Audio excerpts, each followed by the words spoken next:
OBS disconnected my mic. OBS, why would you do that? But hello, magandang araw, my magandang cannibal mermaid VTuber. I've learned that 5 is the limit for me to do back to back to back to back to back visual novel and narrative game type streams. Because otherwise, my throat is dying. It's almost dead. Also, I haven't fixed this situation with my monitor that where it stretches everything 12 by 10. I'm gonna have to look at this manual. So yeah, today we're playing Livber, Smoke and Mirrors. It's also a part of the Choose Wisely Festival. Yeah, I keep forgetting to put the links. So you know what? This time I'll put the link. I promise. It took me only what? 4 days? 5? There we go. Choose Wisely Fest.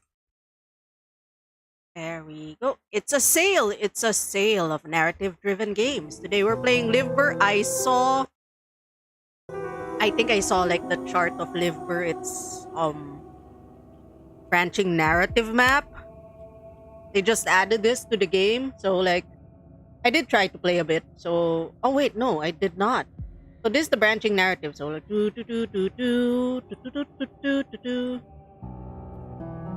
It's like around 2 to 3. Whoa, are those feet? Feet. Feet. Oh, I think it's like around 2 to 3 hours per game. But yeah, the premise is your ex-girlfriend wants you back.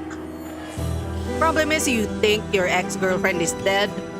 You're pretty fucking sure your ex-girlfriend is dead because you're the one who reported her to the authorities for black alchemy and she got executed. But now she's like, oh babe, come back to our house.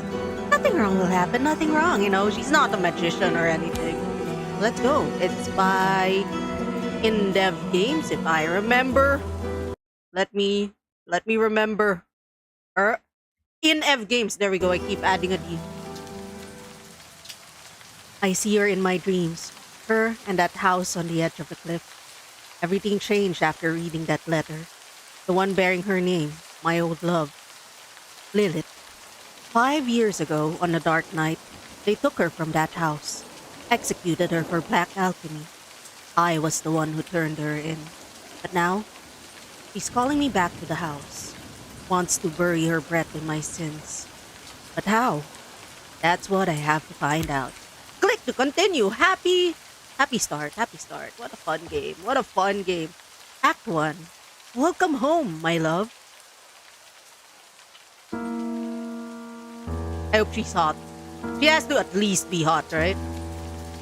Far past the Hook Haven, which is woven by the grounded ships of Livber, there's a whirlwind roaring in the east. You don't see it. You don't hear it. Yet you know the power it holds, enough to alter all of Gaia. A womb for gales to blow out of. But you come here. You wait standing in the heart of twilight, silently, eyes shut. 5 years later, once again, you stand at the door to this house, a letter clutched in your hand. Let's read the letter. The raindrops fall on the paper, landing with soft patters. You grip the letter tightly with both hands, keeping it from being blown away by the wind. The silvery moonlight trapped between the clouds shimmers across the ink spilled from the woman's hand. You read the lines again and again and again. My love, if you're reading these lines, it means there's still something inside your heart that belongs to me. As I've always told you, death is far too ordinary a thing to keep us apart. I will give birth to our creation in our home, beneath the place we once shared. You must be with me, inside me, because our creation cannot be left undone. Turn back, pass through the dark, complete us. We were always meant to be one, and we still can be, my love. As long as you have the courage, as long as you do not fear. I am waiting for you in the never all, Lilith. Close. Could this be true? Lilith, is she truly alive? I need to put an end to this nonsense. Let's be logical. Lilith's dead, right? Lilith's dead. She should be. Is that a QR code? Hold up. Why is there a QR code in my game? Photo. Not a QR code. Okay. What does this give me? What does this give me? Ooh, there's a letter. Oh, okay. How do I send this to you guys? How do I show it on? It's lore. It's lore. Hold on. I'm gonna send you guys some lore. Let me. Okay. Fuck. There's lore. Hold on. The music's gonna stop because I kind of tabbed out. Socials. I put the link here. Okay, let's read it together. Let's read the lore together. Okay. Let's see. Livber story collection. There's lore. If you scan the QR code, there's lore. And there's no audio in the game. Hold on. What do I do? Do non-game audio. Let's add this. There we go. The Snitch. Livber story collection. Rain lashes down in fury. Livber's forever wet soil choked in mud. Two pairs of heavy-soled boots squelch through the mire, their metallic echoes blending with the clink of gleaming armor. They followed the path to the cliff house. Ahead, the armored winged figure strides a man with golden hair, slogging. The denunciation letter in his hand grows sodden in the rain. When the door swings open with its familiar creak, the aroma of scorched herbs drifts out. Water streams off the golden-haired man, pooling between the floorboards in a small dark pond. As soon as Lilith lays eyes on him, her face lights up with childlike delight. All ritual and ceremony fall away. She can only see him. Love, you're late. For a moment you feared you wouldn't come. Come. Arms spread wide, Lilith moves to throw herself into his embrace. He raises a hand, palm at her chest, as though touching blazing coals. Her smile stiffens. Her crimson hair slips over her nightgown of the same hue. Confusion ripples through her joy. I feel like my BGM is way too happy for this tale. He does not lower his hand. His trembling fingers points at her lips, dry as ancient wounds. There she is. Lilith freezes. At that moment, boots thunder in, splintering wood floor. Two guards with white wings advance, their silver armor haloed orange by the single candle on the table. Their faces vanish beneath helmet shadows. Without a word, one slides the ornate hilt of his sword into Lilith's belly. She collapses to her knees, gasping. Agony twists her features, tears of shock and betrayal filling her eyes. One shining night nod to the other. Unauthorized alchemy. It may have turned cancers. They lift her in their arms. Her knees scrape the floor with a sickening grind as they drag her toward the door. At the doorway, where shelter ends and rain begins, Lilith summons one last effort. She twists to look at him. In that brief instant, their eyes lock. Her gaze holds pure, pitch-black rage and a heart-shredding regret, with still a spark of hope. Outside the Porf coach cart waits with iron bars. Rain pelts them both. A short distance off, the golden-haired man hesitates to meet her eyes. Lilith's voice cut through the gale. One final plea. Help me, my love. But the Porfs purr. The wheels churn the mud, swallowing Lilith's screams. The cart slips into the night, pulled towards the distant cold sea. He turns his gaze towards the house. On the table, Lilith's prepared meal sits on porcelain plates, fine cuts of meat untouched. The lone candle flickers in the drafty doorway. And where Lilith fell, dragged and abandoned, a pool of black, muddy blood seeps into the floorboards. I'm the baddie. Yeah. Okay, I kind of already knew that, but like that kind of confirmed it. You know. Wow, I'm a dick. Holy shit. Others. I already like put my streamer code, by the way. Could this really be true? Lilith, is she true? Lilith is dead. She's dead. She dead. And yet, you fear that she isn't. Because what waits for you may be far more dangerous than a corpse calling you to her door. Like what? Like memories. Just like this very moment standing here in the rain. The memory brought you here and keeps you here. Why here? Why would Lilith call me here? It was meant to be. I had to come here. Oh shit, I accidentally clicked. You know what, sure. Yes, you believe that. Don't feel bad. Most people in your place would. Standing in the rain, holding a letter from a lover you thought dead for 5 years, you would think differently. I can still leave. Go back? Go back to where? Why do you think you've come all this way? Why do you think you returned to this wet, moss-covered, godforsaken place reeking of rot and filth? To turn back? After you've been trying to reach it ever since you read that letter? Yeah, fuck that letter. You let go of the trembling paper. With a rust... Oh, I'm still going in. Never mind. I'm still going in, I guess. With a rustle like a distant scream, it sails into the twilight. It rises and falls in the wind that whips your coat. You watch it shrink into a gray dot in the void. And somehow, though you didn't quite understand why, you feel as though you've lost something that mattered deeply. You must keep moving. You shouldn't stand in the rain any longer. That's my door. I'm gonna open it. Meow! Hello! Hello! Yell our winged tutti from the sky nation of Aiteros, drifting down from the floating isles. I never found out how Lilith came to find her, but she's precious. Look at that precious petal. Look at her. I saw something shine. Okay, the door is worn by rain and wind. The wind's born from the whirlwinds of Cardia. Even now, the breeze against my face reminds me of home. So we still consider this place home. Alright.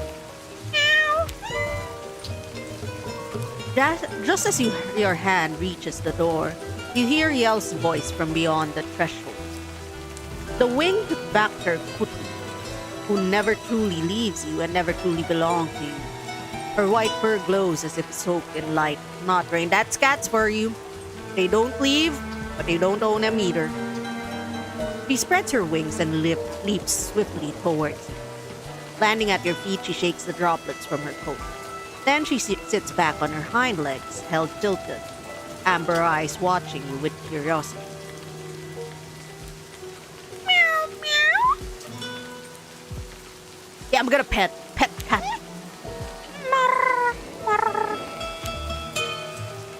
Yell gently brushes her head against your feet. Then she stops before the door. She looks up at it. With a soft stroke, she traces the door frame with her paw. Then she turns her amber eyes to you. Up, open the door. The wind falls silent for a moment. You hear the waves of the sea easing in the distance. Far away, the flash of lightning strikes blinds you. But its thunder never reaches your ears. Why is my model not moving? Okay, let me just move my cat. But its thunder never reaches your ears. The raindrops hang, weightless, in midair. Yell glances at you one last time and spreads her wings, then leaps into the shadows between the rocks. Your fate embraces you. Open the door! Oh shit, I still have the BGM, my bad. My bad, I forgot to turn off my own BGM. There we go, it's gone now. And the music of this game is great, so my bad for the stuff. The door creaks open. But even you don't know what it is that you hope to see, do you? Your guilt has chased you all the way here, and at last your sins have caught you. Hold on, let me see if there's a QR code. There's none. I'm ready to face my past. No. You wish you were. As you crack the door open, the air brushing against your face is stale and musty. The sweetness of call-lit flowers mixes with the scent of something burned. It pulls you back to that festival day, to the moment you first meet Lilith, and then you see her, standing beneath the dim light like she's been torn from the heart of this house. You lose your breath. A chill crawls up your spine and you freeze. It takes you a moment to realize your knees are trembling, whether from fear or excitement, you can't tell. A whisper slips from your lips. Lilith. She doesn't see you, bends slightly over the table trying to light a candle just as you remember her. Lilith, the ghost of your past, your greatest lie and sin. Is this really Lilith? You stare, stunned, at the woman who stands before you. She should be dead. Her hair no longer shines like it did that festival night. Reddish-brown strands fall over her shoulder like wet strings. Her skin is sallow, a ghost-like paleness. And her eyes? The moment she turns her head, you meet them, another hollow question slips from your lips. How? You remember. The festival night, a warm breeze carries the city's aroma far away. You two slip from the crowded streets. The early black crimson's glow wraps Lilith's hair like a fiery halo. The noise of celebration fades behind you. Right there, you hand Lilith a bouquet of call-lit flowers. She looks deep into your eyes. She smiles. Tossing her hair back, she asks the same question. Huh. White call-lit flowers. How did you find these? They overflowed from my love with you. For you, let's give her the most bullshit lines. A beautiful lie. Told so well, even you believed it yourself. My love. She looks at you as if about to say something. A pained smile touches her lips. A silence hangs between you. You finally come. 5 years later, how could you write this letter, right? With my love, of course. With the love I hold for you. Each letter carried with my blood. Don't pretend you didn't feel it. You knew. I whispered every word to you before, my love. You're wrong. You never told me any of this.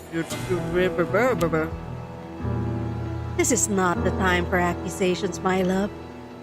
After all these years, after seeing you again, come. Sit. As the candle flickers, you think you see a brief shadow of hatred flash across Lilith's face, as if beneath her skin another face is waiting. Nah. Lilith slowly approaches. You now see her eyes more clearly than ever. Something rides. Oh, am I Delulu? Did something move in her stomach? There's no QR code. Behind her gaze, her body leans towards you, getting closer. You feel the sweet aroma rising from her skin, her warm breath brushing against you. My love, do you truly not recognize me? Nah, this is an illusion. This is an illusion. An illusion? Her smile spreads across her face. If only it were, my love. So perhaps I'd wake up in the night you left me. But here you are. So, shall we eat? Ah, shit, we have no choice. Sit in the chair. Oh, she seems sane and normal and okay. That's a warm, loving smile right there. That's a warm, loving smile right there. I'm gonna die. I really put in work to make tonight perfect. I wanted certain things to be flawless for our reunion. After you've let me rot, it's been...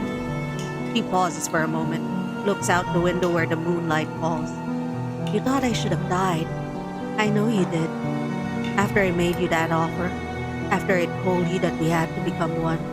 Our souls, my love. We have to piece our souls together and bind them with that alchemy ritual. You expected me to pay the price for your madness, Lilith. I said no because you had decided to destroy me. I had to make a choice. Her hand holding the fork freezes in midair for a second. As the silence stretches, Lilith's breathing deepens. My madness? I offered you love.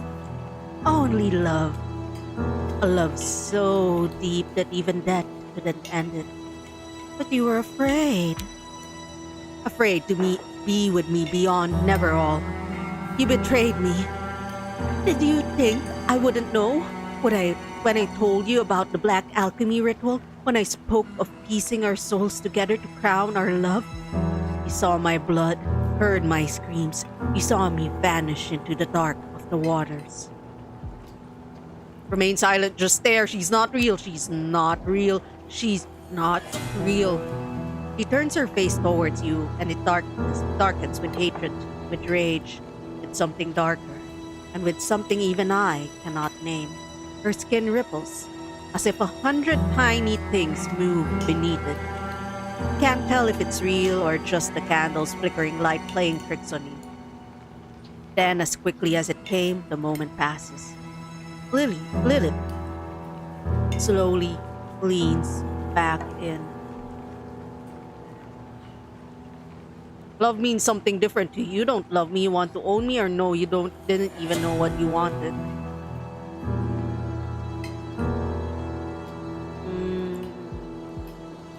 Yeah, let's insult her.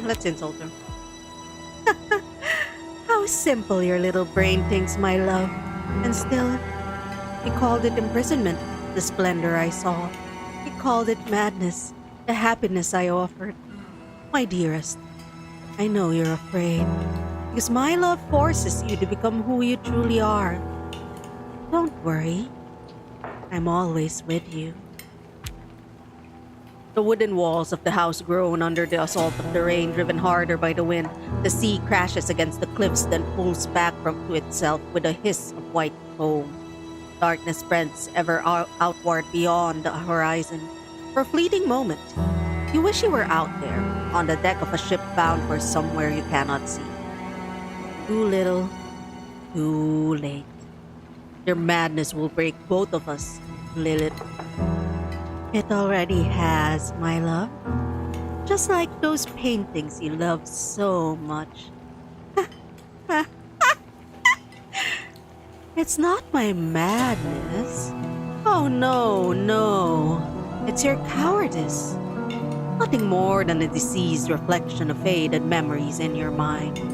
Like this place, like me, like you. Go on. Eat pork meat. I cooked it just the way you like. It wasn't easy, but it melts slowly on your tongue. When the fat coats the roof of your mouth and slips beneath your tongue, you'll taste the herbs. It could be poisonous. Let's continue to insult her. Let's continue. Pork meat? Lilith, you've completely lost it. Oh, look at that majestic creature. That's definitely a horse. After the festival that was her, okay. After the festival where we first met, and that first night when you told me you loved me, we saw a pork, remember? It was magnificent. Its mane was long and beautiful. You remember, don't you, my love? Afterwards, we went to get something to eat. I couldn't stop thinking about it. You were mesmerized by that creature. You kept going on about how beautiful it was, how bright its mane shone, how proud it stood. Did you really think I can tolerate that, my love? That was the first night we met. We didn't eat anything, Lilith. Gaslight her. No! She slams her hands on the table, leaning forward. Her face contorts with rage. Her eyes, wide and unblinking, bore into you, burning with intensity. No. That's exactly what we ate.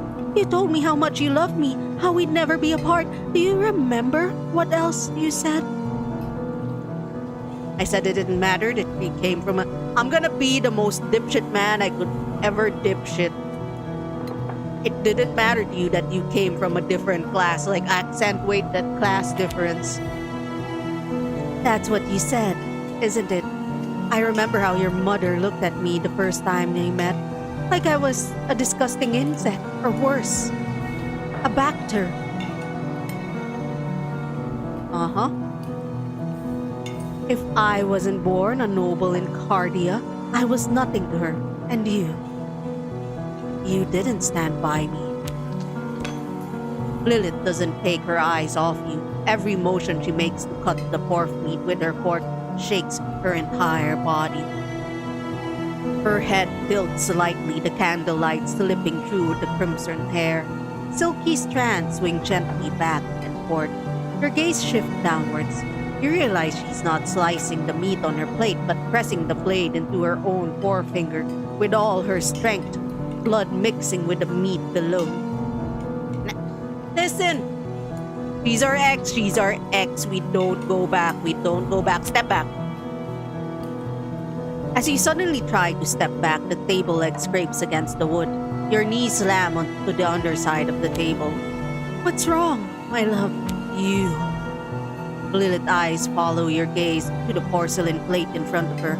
After a brief pause, she picks up a scrap of paper from the floor and presses it into her bleeding finger. And then, in the blink of an eye, he's suddenly right beside you. Ah, love of my life. If only you knew how happy it makes me to see you worry about me. But it's just a small cut. Don't fret. We're going to insult her. We're gonna be the worst man. We're gonna be the worst man. Did you cut yourself too deeply? How could you be so careless, Lilith? Her vacant eyes blink, then find yours. Huh? What did you say? Oh, I'm fine. I'm fine. It's just...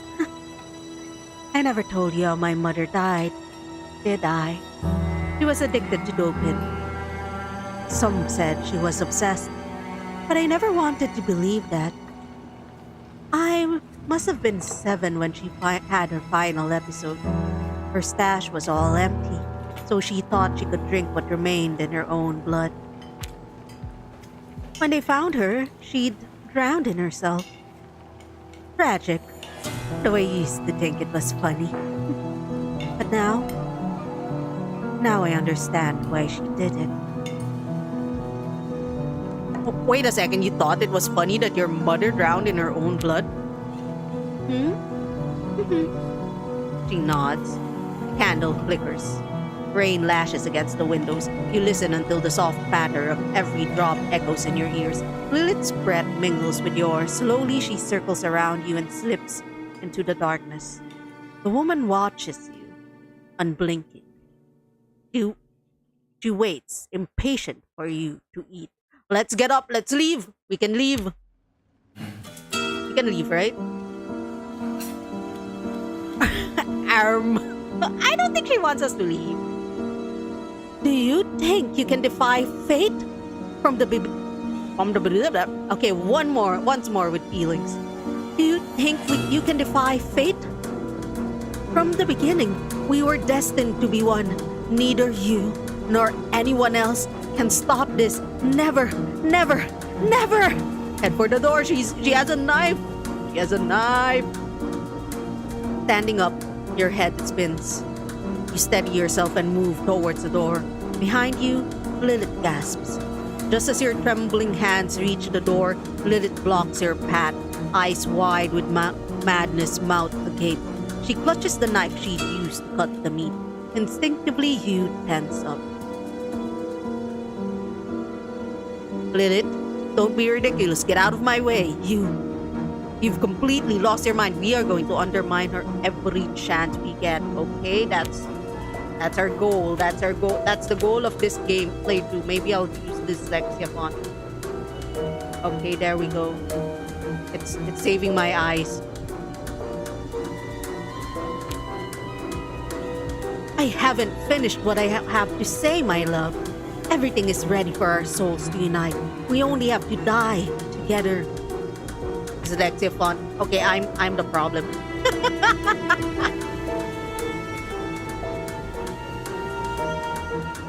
Lilith, do you realize what you're asking? This isn't love. Please, come to your senses. I'm begging you. The candle's fading glow reflects off the dusty paintings on the wall. They paint each other. The paint on each seems wet and fresh, as if they're just painted. On the table, the bloody pork meat suddenly writes. You haven't finished your meal yet. I didn't come here to eat or anything. You've lost your mind. You've changed. You're a part of me, in my body, heart, and soul. Do you understand? You're mine, my love. Mine. I can't lose you again. On her maddened face, there's a terrifying grin mingled with dread. Veins bulge on her forehead, the whites of her widened eyes are bloodshot. Her grip tightens on the knife until her knuckles whiten. She steps toward me. Yeah, stop it. Lilith's crazed eyes bulge as if ready to burst from their sockets. Beneath her ragged clothes, her chest heaves violently with each breath. Then suddenly, her skin splits apart like parched earth around an ever-blowing whirlwind on a distant island nation. Her cheeks, mouth, hair, your last shred of rational thought screams at you. We're running. Your feet recoil in an archaic reflex, and you stumble over one of the books scattered on the floor, crashing down. For a brief moment, yellowed pages spill out across the ground from the fallen book. You catch glimpses of your own drawings, a dining table, and a woman clutching a knife. But there's no time to focus. Struggling to your knees, you crawl deeper into the house. That's when you remember there's a passage out leading from the basement to the cellar door outside. Why are we going there though? Why are we going below? Let's jump off a window. You rise, fleeing deeper into the house. The corridors feel familiar, yet the dust rising with each panic step is a new and unsettling sight. You frantically try each door without daring to take your eyes off the corridor you just came sprinting through. Locked, all of them. The windows are sealed shut with rusted, decaying iron bars. We can't be separated. Not there's his nothing left. Love. My love. There's no way out. Basement. I must try the basement door. Gripped by sudden terror, you seize the cellar's cold handle, expecting a hand to clutch your shoulder at any moment as footsteps grow louder and down the corridor, but it never comes.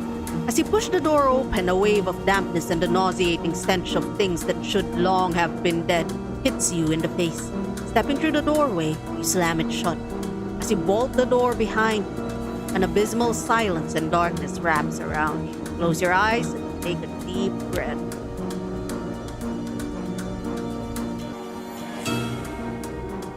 Odi et intelligo, pare id faciam portasse requiris. I have no idea what this means. Nescio sed fieri siento et beatus sum. Oh, we survived?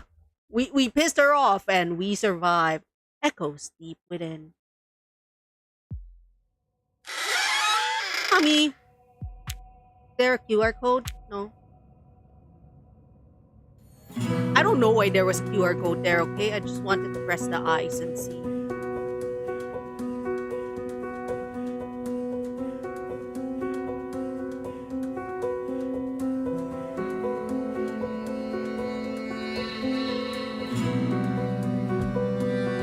In the dark, you pause a moment. Your mind strains to grasp what this is. Lilith, food, creation. The dusk and creak of board mingles with your hurried breath. Beneath your feet, stairs descend. You examine our surroundings, try to find a way out, or Lilith's creation. It was herself, wasn't it? Gods, what was the thing? Well, listen, we don't care. We're just gonna find a way out. We are very single-minded in this run, and we just want out. We just want out.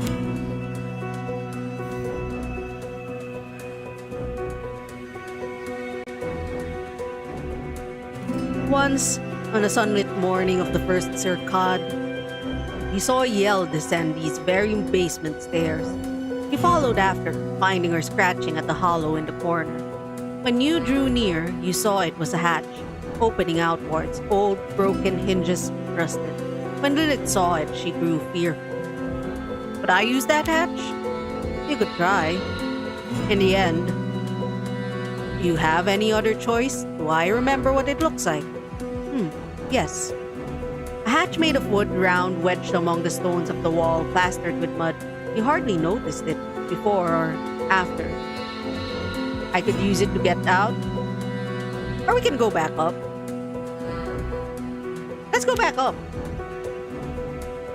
You think returning to the house where you felt Lilith's dread might be wise?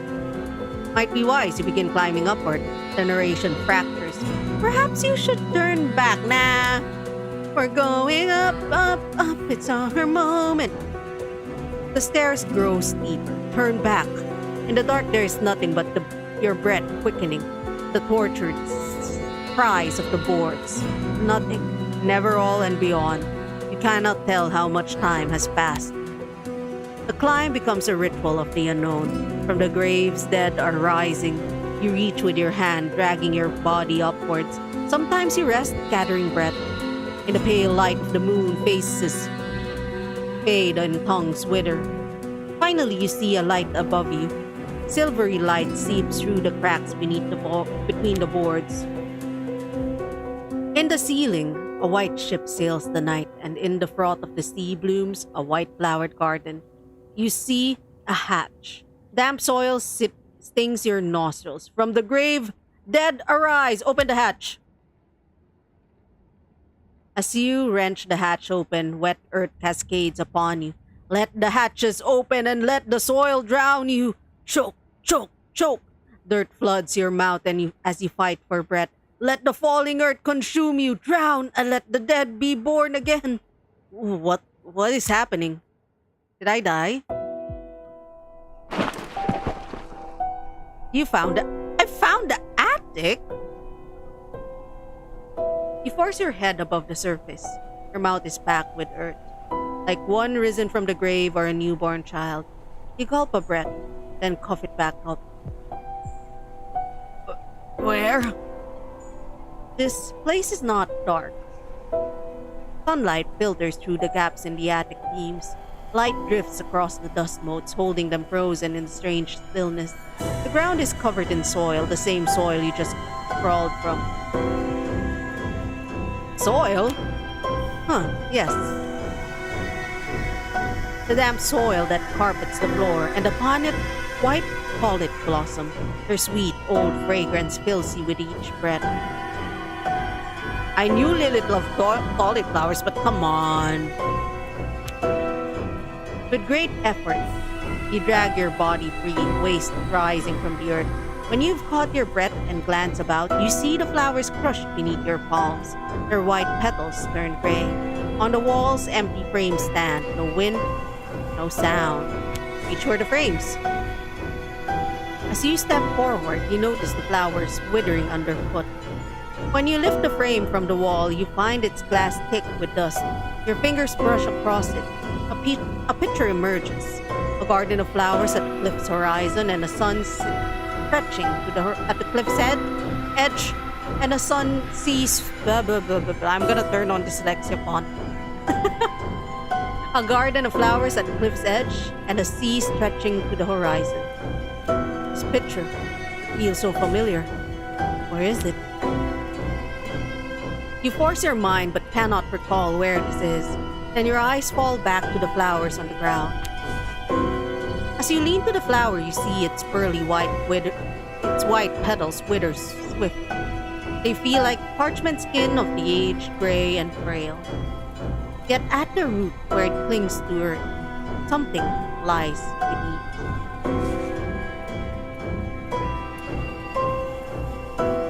Alright, fine, let's dig at the soil.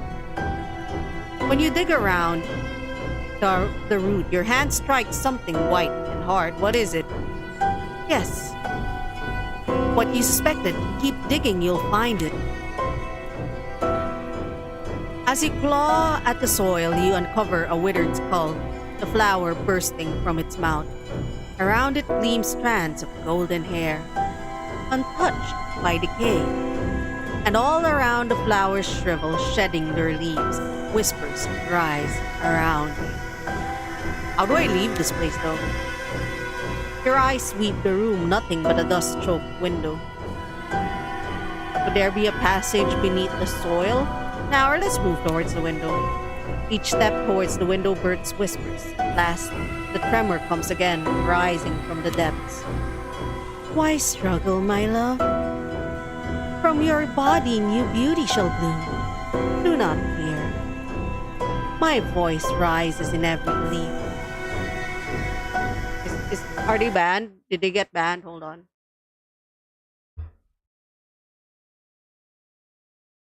All right.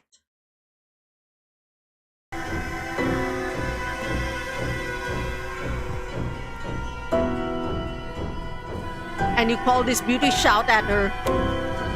Of course. Through your lips, with you, I rise, beloved. What could be more beautiful than this, save our creation? Look. Look at the flowers. No, Lilith, I will escape this place. I will be free from your delirium, right? Right? At last, your nails scrape against the floor. You claw wider but find no sign of the door. And then, the house itself shudders from its roots. A crack opens in the boards. It grows and grows, and in its depths, a blue light glimmers. Jump!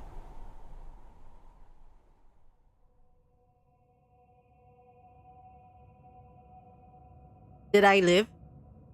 You leap into the crevasse and are instantly seized by a violent gush of wind. After a fall that feels short yet disorienting, you crash face first to the cold stone floor. The damp scent, the moss-covered walls, and the deep, acrid stench so heavy it teeters on the edge of nausea, all of it feels strangely familiar. You are in the basement, drowned in blue light. So I was meant to descend into the roots of the house, wasn't I?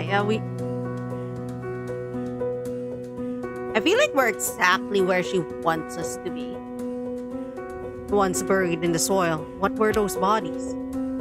Corpses of the past. Let's hope your story doesn't end there with them. Still, don't dwell in it now. Keep moving. But where am I though?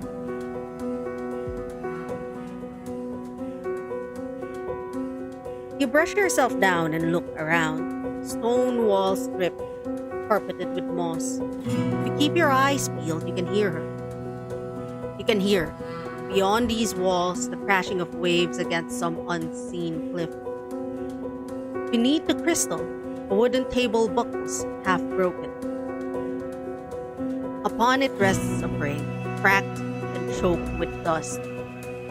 On the floor, what remains of a melted candle and the torn scraps of a bloody journal. I have to get out of here. At the end of this place, there must be a way, a passage to the cellar hatch outside. There has to be. And fuck examining things. We wanna go. Go. You nudge aside the scattered books, the shredded parchments, the splintered wood with your foot, and approaches the door.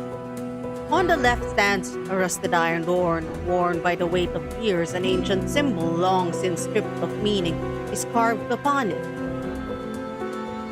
The other is hewn from heavy, damp timber, creaking softly as though it was breathing. I want the wood door. Your fingers upon the wood awaken something distant. Lilith's chair pieced together from Livber's wrecked ships. The damp wood, poorly cut, one leg shorter than the rest, always teetering on the edge of collapse. She smiled, pulling you into her arms. Well, it's not perfect, she said, but it's like us. It stands.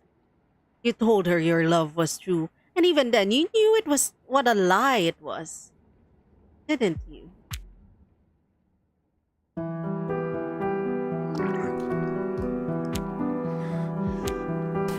When you open the wooden door, the sour stench of sweat and decay greets you.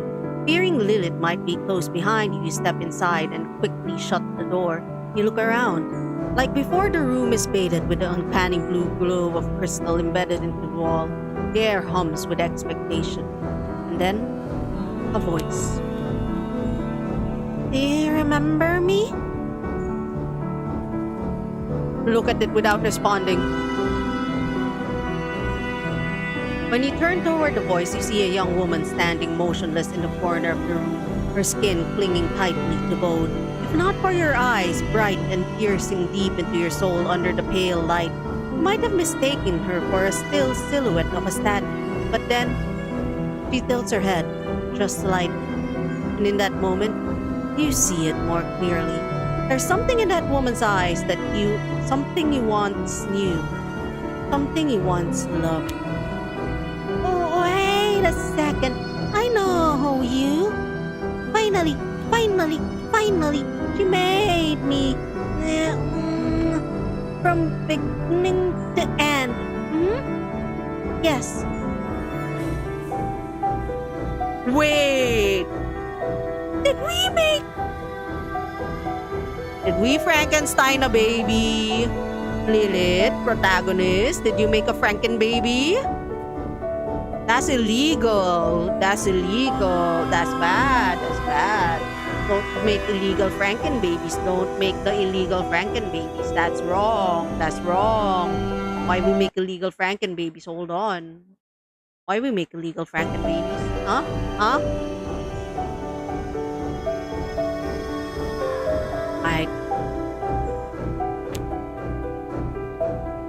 No. You wish it were. I didn't want this, Lilith. When she said our creation, was she talking about you? You wish it were so. You want this madness to end soon, to see Lilith's strange game come to a close, but no. This isn't the creation Lilith spoke of. This is a personal experiment of hers. What she has in store for you is something very different. Is Lilith... Shh! Don't say it. If you speak her name, she'll come. The young woman, hearing Lilith's name, presses herself against the wall. She pulls her shoulders inward, her eyes fixed on the door behind you as she speaks. I had to be good. I mean, beautiful. Had to be. Yes. When she pulls back, the crystal's light reveals her more clearly. A scar runs beneath her neck up across her cheeks to her hairline. Her skin is stretched tight as though cut and sewn back together along those lines. Her eyelids are gone. Her chin juts to a strange, sharp point, just as you once told Lilith you liked faces like that. The fingers she wraps around her arms are thin, impossibly long, longer than anyone should be. As though piled down, extended, altered, again, exactly the way you once told Lilith you liked them. Excuse me? You're a part of this? We're an accomplice to this? Oh. Buddy boy, what are we doing? How many days has she been here? 5, 20. Oh, this is 15. Oh, wait, no. 20, 40, 65. The woman before you looks like someone who had been worked on constantly, reshaped piece by piece since she was a child. How could she do this? The young woman rises from where she's cowered against the wall. For a moment, she reminds you of the woman you left at the table above. She sways her body slowly, just as Lilith used to. Then she takes a gentle leap forward. For you, my love. I've become exactly the one you wanted. That's what you always wished for, isn't it? Look, I've become the body you desired. Are you her? Did Lilith steal your body and soul? I've always still, been yours, love. The woman collapses into her knees as if she's used every last ounce of strength. Breathless, she turns her gaze to you. Was I good? What? Lately, She said, so stay here. If you're good enough, he'll love you too. She said, she said so. But if I'm just good enough, you love me, right? She tilts her head and looks at you. The sharpness of her chin casts an unsettling shadow in the darkness. You're not the one I love. I shouldn't have let her do this to you. The thing you're staring into isn't Lilith. It's just an empty shell, a twisted reflection stripped of free will, an uncanny amalgam where fragments of the young woman have somehow tangled with the essence she poured into it. In that moment, a crushing wave of pity floods your entire being, but you can't tell who it's for. The woman looking at you with desperate hope, Lilith, or yourself. But the lady told, she told, if you're good, he'd love you. I failed, then I ain't good. She's the one who told you that, isn't she? She turned you into this, into something she wanted to be herself. She didn't just take your body, she claimed your soul. I have no idea what we did to this woman, but that sucks. And we're gonna blame this all on Lilith. It's not like she was built to our specifications or anything that we freely gave her. Nah. We are completely innocent of all crimes. I have conducted an investigation on myself, and that investigation said I'm innocent. She just wants you to love me as your love comes. That's how it should be, isn't it? That's what you wanted. The poisonous thoughts deep within the young woman are so strong that her cloudy eyes almost seem to reflect the innocence of Lilith you once remembered. No, these aren't your thoughts. She shaped this role for you and wants you to play it with your whole body and soul. You hadn't become the shape I desired. Yes, let's go. Remove all sense of responsibility. This sounds like a horrible possession scheme of some sort. Yeah. Our ex-lover made a weird girl based on our specifications, allegedly, and we are gaslighting her into thinking that we had nothing to do with this. A shade of anger flickers across her face. Her hazy eyes begin to tremble in the crystal light. You said you don't love me. Always, you don't see if you don't love me. Her arms fall limply at her sides as if lifeless. I can't be what you want me to be. Do you really think that? The person you are is good enough. It's just all of this terribly wrong. Nah. We're gonna make her feel worse. I can make her worse. This is the goal of this game. I can make them worse. How come I must think differently? Just how you lived before you became like this. Do you remember at all before you came here? The young woman falters. Her expressionless face turns first to you, then to the crystal. You see her searching for something deep in her mind, then the skin stretched across her face shifts faintly. You want to believe she's smiling. Her body loosens. A white place once with flowers.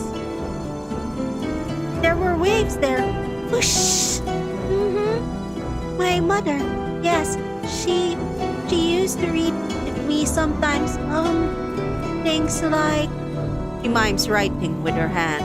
Remain silent, we ain't helping her with shit. I don't even remember. Her voice was so beautiful. Sometimes I'd hear it. When Milady changed me, she talked to me. She said you'd come back. She leaned her body against the wall. Her hands hang limply by her sides. Her face locks onto you, expressionless. But I think that time will never come, because you'll never love me. That's enough. I need to get you out of here. Or do you want to hear your voice? Nah, let's not pretend we care. Just get her the fuck out.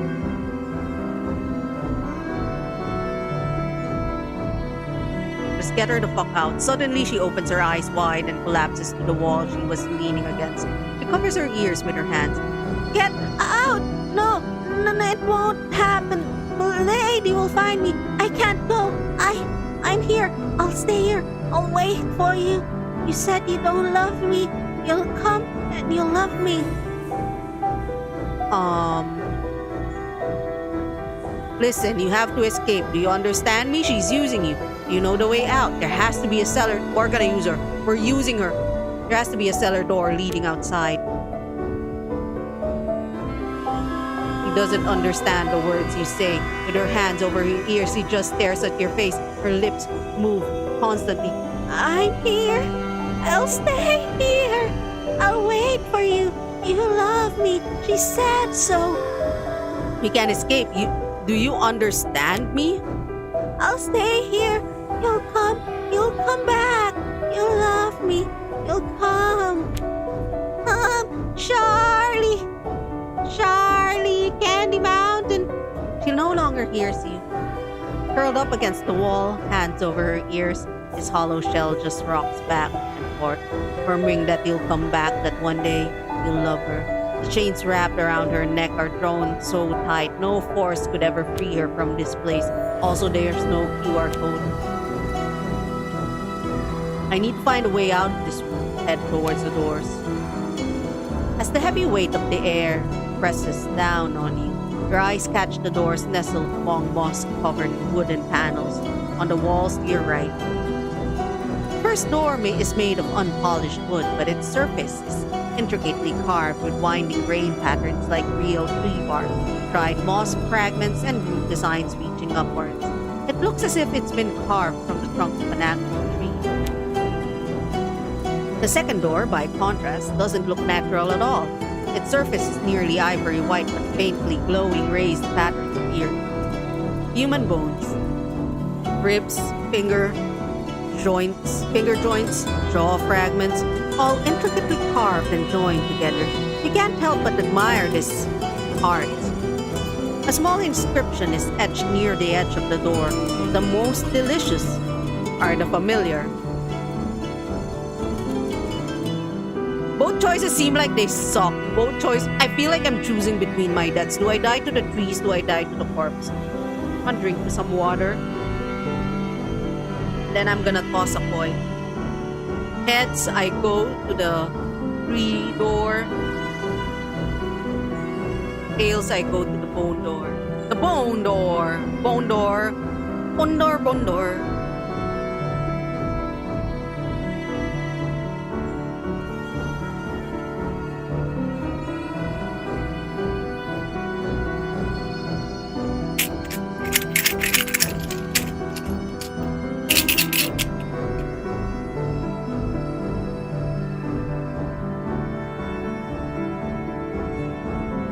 How do I open this first? There we go. Okay, heads. Heads 3. Tails bones. Oh, it hit my glass. It said heads.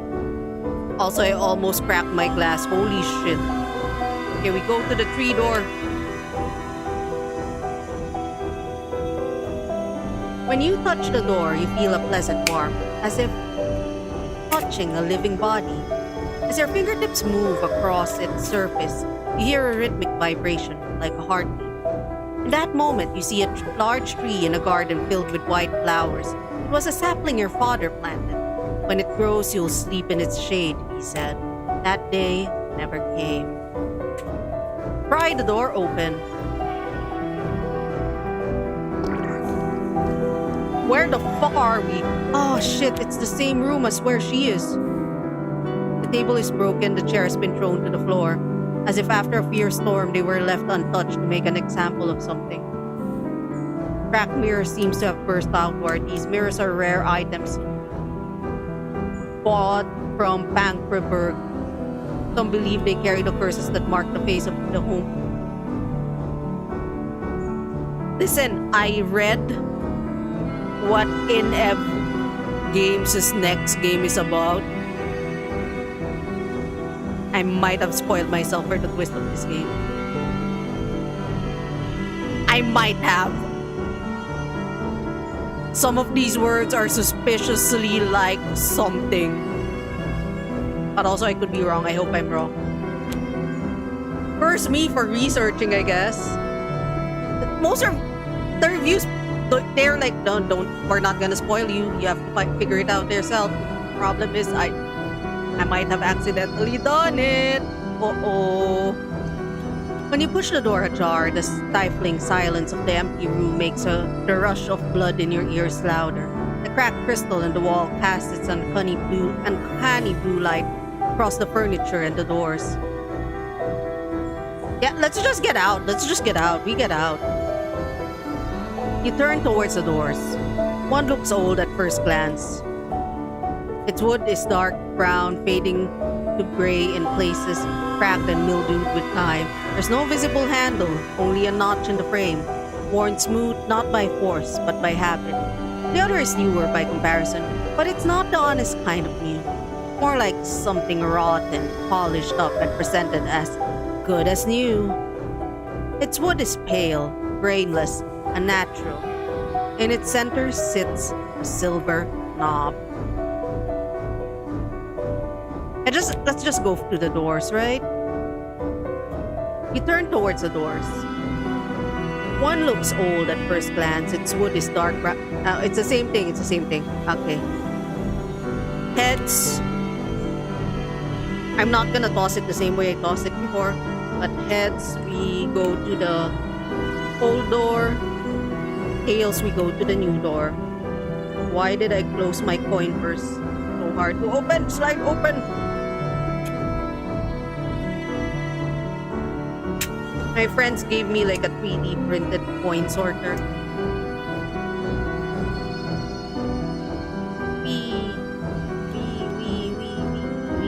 Oh. It's still heads. We go to the old door. You press your hand against the hollow face and push. The surface isn't warm, but not quite cold either. Still, like the moment when a corpse has only just begun to cool, like the remnant of an existence once lived and abandoned. The tips of your fingers snag lightly into the wood splinters, just like the times when, as a child, you ran your hands over the amisit boxes while hiding at your mother's alchemy table. Our mother's an alchemist? We're a hypocrite.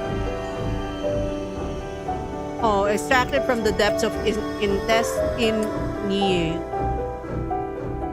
There was a Pankerberg earlier. Where in the human body Lilith is cancer. That's my theory. Where the human body and Lilith is cancer.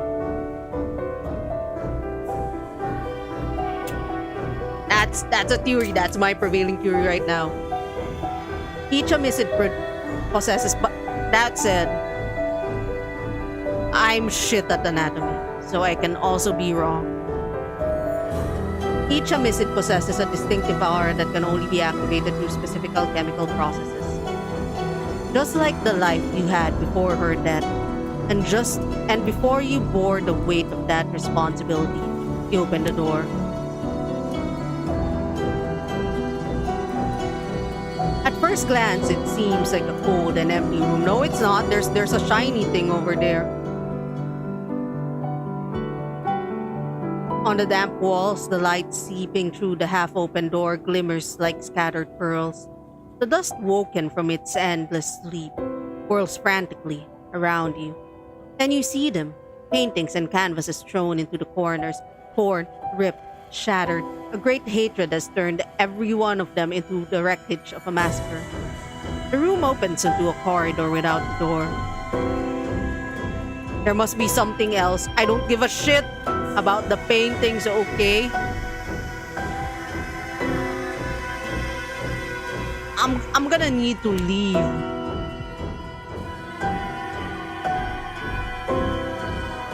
You turn your gaze away from the paintings on the floor. The beams supporting the low ceiling have become loose. The wooden shelves that once hung on the wall have fallen to the ground. A few books catch your eyes where the shelves have collapsed. I didn't know Lilith was such a reader. Pick up one of the books. No! Don't touch it! We're going to leave. In this cursed basement, I wonder if anything real remains. Reach for the broken shelves. You move past the paintings and search for the broken, splintered shelves. Some are swollen and warm from dampness. You pull a few planks aside. Beneath a thick layer of dust, a bound book and a box lying next to it catches your eyes. I open the box. Open it. No examine, just open. No examine, okay? Just open the box. Just open the goddamn box.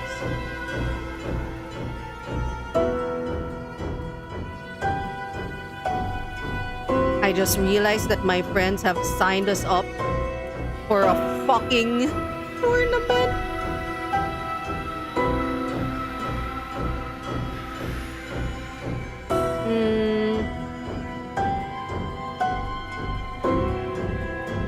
Hold on, let me just answer this question.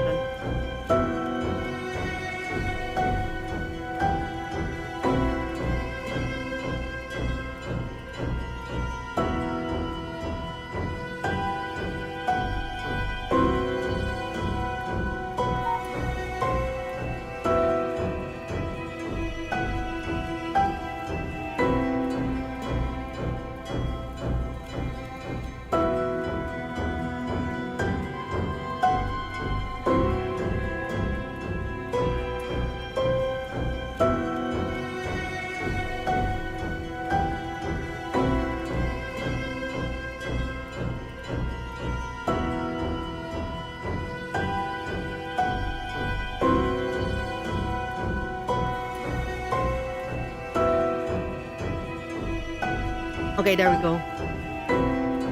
Open the box. Open it. When you open the box, you see a round, pale, yellowish object inside. From its back dangle thread-like strands. It's an eye. Cool. Dried with clotted bloodstains, yet among its purple veins, it seems as though it's watching. It's surrounded. Whose eye is it? Nah, we don't. Fine, I actually do want to know. You take the eye, turn its iris towards you. At that moment, the light coming through the slightly open door behind you fades away completely.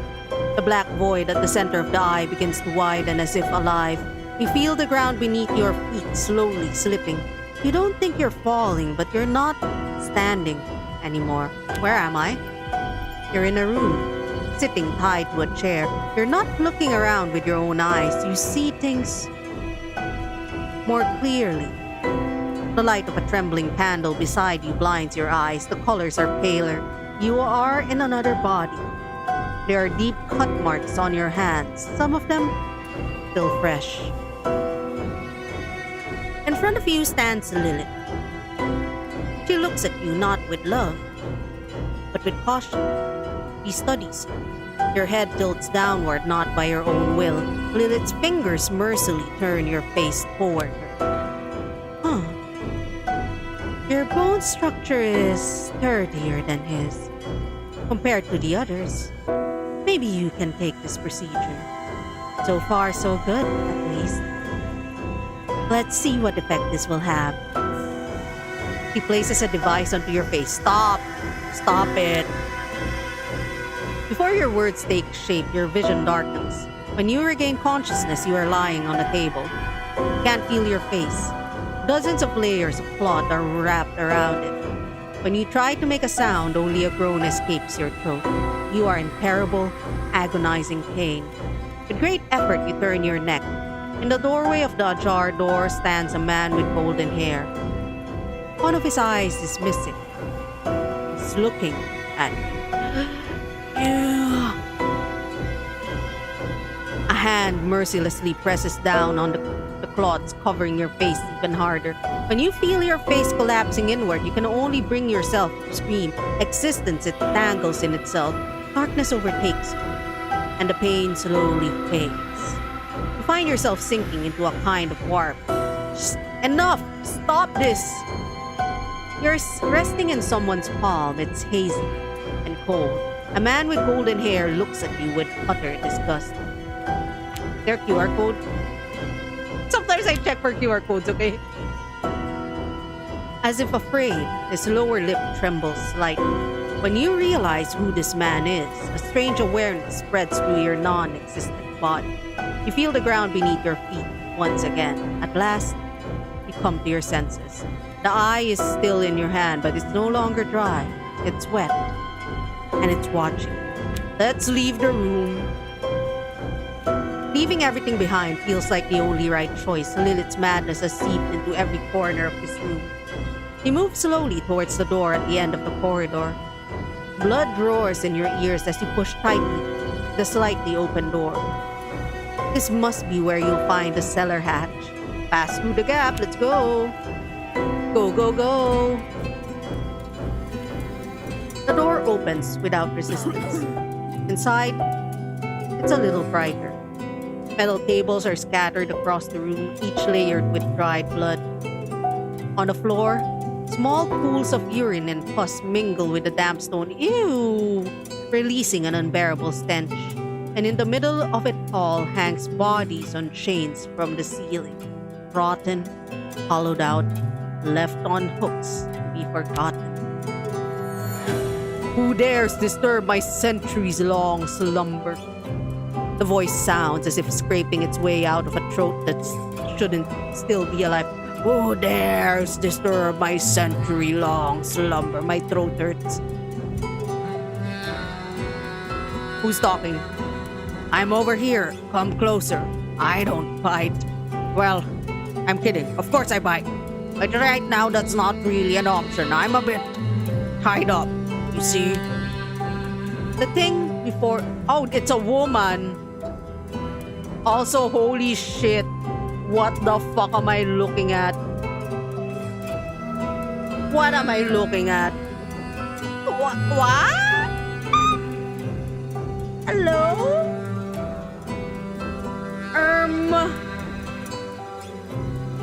Lilith. Lilith, we need to talk. We need therapy. We need to talk, Lilith. What the hell? Lilith, what the hell? Although, I'm also probably complicit with this because I'm her ex-lover. That thing before you is a body without its lower half, another of Lilith's experiments. Its arms are chained to the ceiling, a hook driven through its shoulders. Its head, lolling onto its left shoulder, watches you curiously. It doesn't take long to notice that one of its eye sockets is empty. I think that's a man. Oh, one of its arms is like skinnier than the other. I'm just gonna keep the old voice, okay? How can he talk? I guess it's because I'm the one meant to talk. Others are... He gestures weakly towards the bodies hanging from hooks. The chains clink and rattle with emotion. Not exactly the chatty type, sadly. So all the babbling's left to me, but I owe my life to this deed. You don't seem all that surprised to see me. No one ever is. Surprised? Ha! Don't think I could manage to do that even if I wanted to, golden hair. Besides, I see you walking down here every night, right there, standing at the threshold of the open door. You've left pieces of yourself in this place. If you look at that wall, you'll see the marks he made with his nails. He struggles to raise his brows as if pointing towards the far wall. What do you mean you see me coming here every night? This is my first time here, and once I leave, I'm never coming back. Ah, yes, I'm sure that's true. But let me tell you something. This isn't the place you came to escape. It's the place you've always thought about staying. I had to come here. I had no other choice. You don't know shit about my life, Mr. Corpse. Ah, great. Here we go again with the legendary Destiny speech. I had to come. There was no other choice. Blah, blah, blah, blah, blah. None of this was ever your doing, right? Golden boy, everything just happened around you and you were just a poor little leaf tossed around in the stream of creation. Open your eyes already. Let's just ask him about the cellar hatch. If this room's what you seek to pass, then answer me the riddles first. No need for class. Nah, no riddles. Ha! The cellar isn't here, golden boy. It's that way. As his left hand shifts, the chains clink and rattle against each other. Mind the doors. They have a reputation for taking you where you don't want to go. What's that supposed to mean? So we're doing this again. Fine. You're trying to escape, aren't you? From the reality, I mean. But I've got bad news for you. You already know where the hatch to the outside is, golden boy. You've known all along. You just don't want to go there. Because this isn't the place you ran from. It's the place you ran to. The place you'd rather stay. I had to come here. There's no other choice. Ah, great. Ba-ba-ba-ba-ba-ba-ba. The silence with a brief lifespan fills the room. Damp seeping from the walls mingles with rusted iron. For the first time, you clearly sense the cold, choking air around you. A shiver runs up your back. The light of the crystals set into the walls sting your eyes. It's been how long since I'm like this?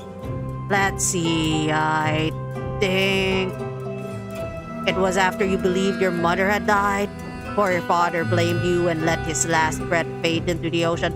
Long after you sent Lilith to her death and still tried to live on. Way after that. Come closer. I want to show you something. Nah. Come closer, golden boy. I'm not gonna hurt you. We're on the same side after all. All right then. Here we go. Hold out your palm a little more. Yes. Do not drop it. I really hate this part. As you stand directly in front of the corpse, the stench becomes almost unbearable. Inside his empty eye socket, you catch a faint glimmering, something shimmering. Then the body starts to retch and convulse.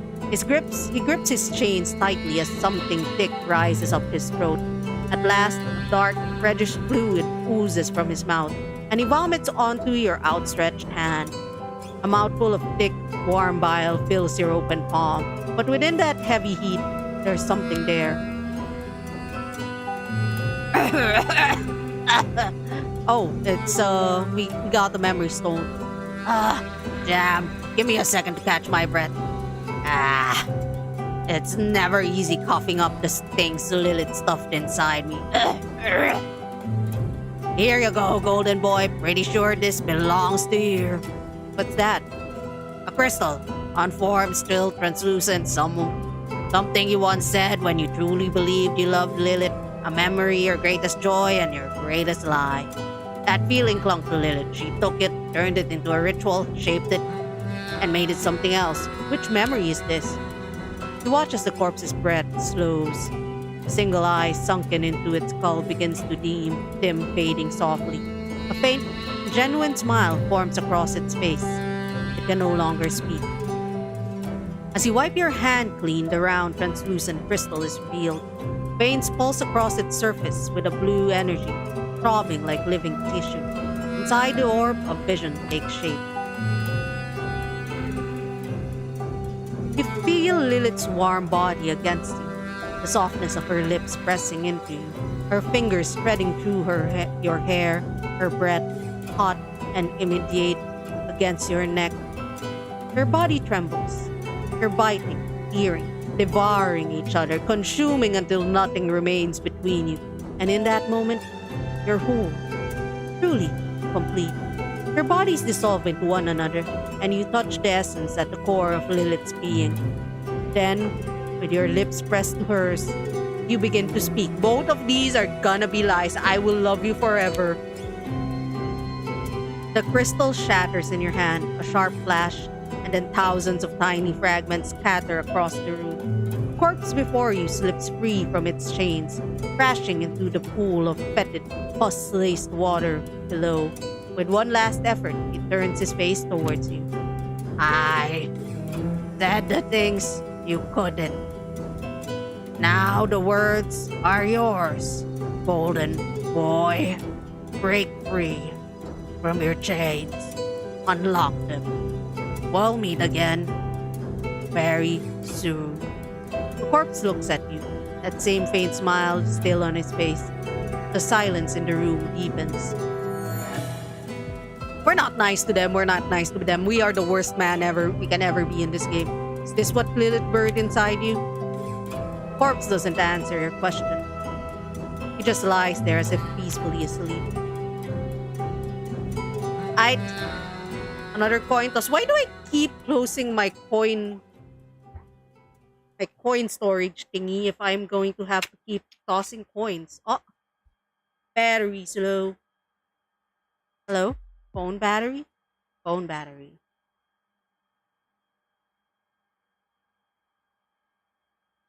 Phenomena. Phenomena.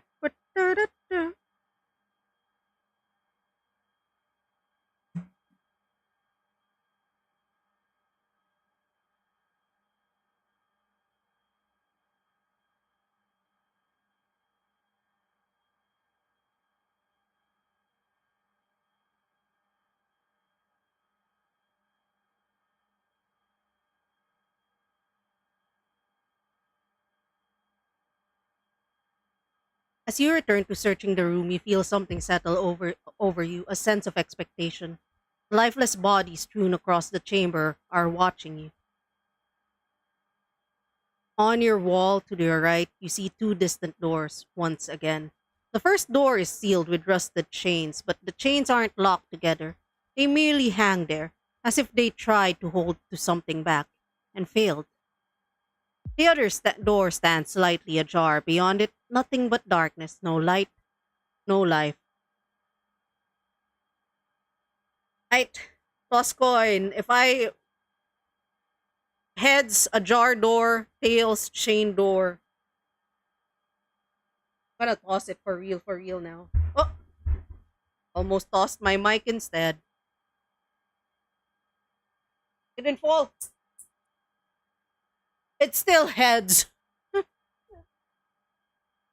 This game just keeps wanting me to go heads. As you draw closer, the stench hits you harder, so foul it turns your stomach. Beyond the gap, there is no light, sound, no life.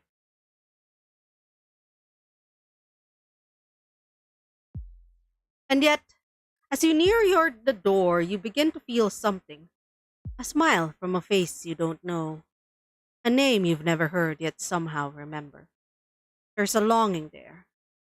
Vast, unspeakable. Older than words and deeper than memory.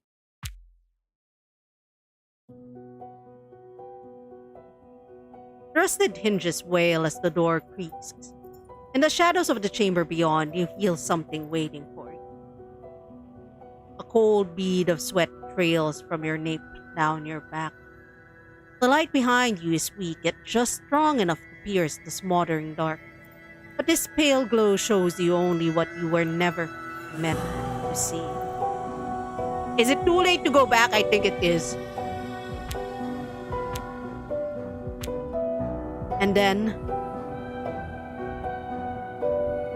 that moment, your foot sinks into something soft, yet threaded with something hard. You don't want to turn your head. Believe me, you do not want to see what rides beneath your step. You know what? I understand. Let's go back. You get back. But there's no door. There's never been a door in the wall behind you. Where's the door I entered this room through? The one left ajar with light seeping through its cracks. Mommy! This game said there was no jump scares! Hi, Ibe! Hold on, let me shout you out. Great entrance! Wait, let me type this out. My fingers are like auto-correcting.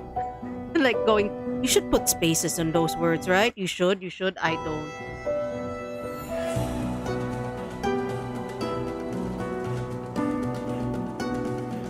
Yeah, so we're playing Livber. It's a game where our ex-girlfriend just wants us back. Now we're trying to run away from her creepy basement, but the basement continues to be creepier. Now, there was never such a door. You've always been here, remember? But the door you seek waits there. Look, lit by the crystal set into the wall at the far side of the chamber. Slow. Careful. Nah, wait a second. That's not how it was. I didn't come in from there. I entered through the door behind me, the door that should be behind me.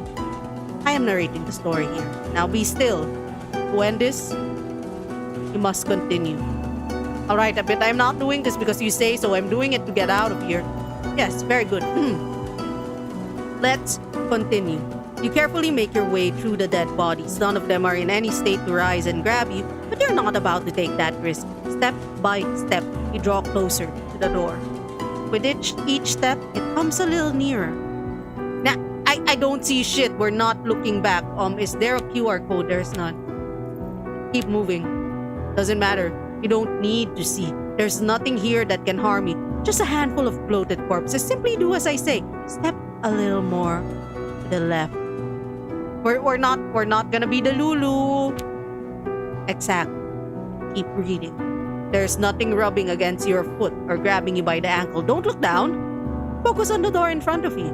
You're moving forward step by step. Stay calm. We're gonna get out of here. Despite all the horror and fear, you start moving. And with each step, the door draws closer. Feels as if the room itself is shrinking, urging you to reach it just a little more. The moment you stretch out your hand, you'll open the door. Don't look back. Open the door. Alright, you're out of Agile. We're also out of the horror game. We're out of the horror place. It agiled while we were in the horror place. You open the door. What greets you is neither the whisper of the dead nor darkness. A warm room lit by amber tones, filled with a pleasant scent. Familiar scent. The notes of phenolin dance with the resinous breath of hyoscine. Those are enzymes, aren't they? Those are enzymes. I have a theory. I could be wrong about my theory because I'm bad with anatomy. For a moment, your nose stings and your eyes well up. You know the smell. That is how the story goes. The story must be told. I hope you knew that. Oh, that was an achievement. Right in front of you stands an old wooden table. There's no QR code. An old wooden table. Scattered pages lie around it along with the small alembics and chemical traces. And someone is there. A woman. A very old woman. Her golden hair, streaked with gray, is tied up in a bun at the back of her head.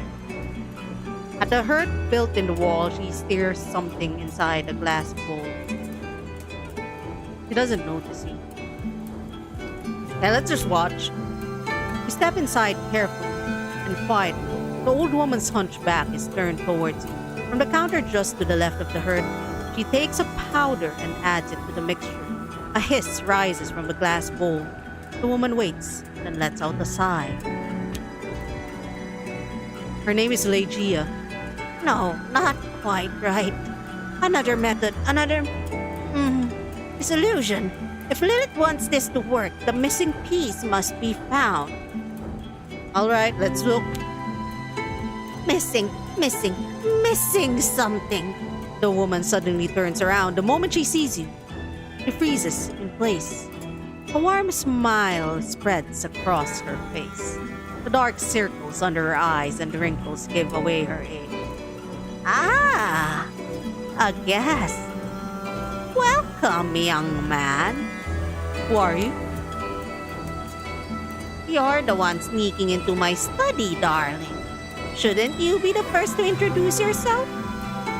Didn't your family ever teach you manners? I know what's going on here. All of this. She raises her eyebrows. A cautious smile plays on her lips as she waits for you to finish your sentence. one of Lilith's games. We hate Lilith in this playthrough, okay? We're not her biggest fan. We sent her to her death for a reason. Is the I don't know, that's my motivation for this playthrough.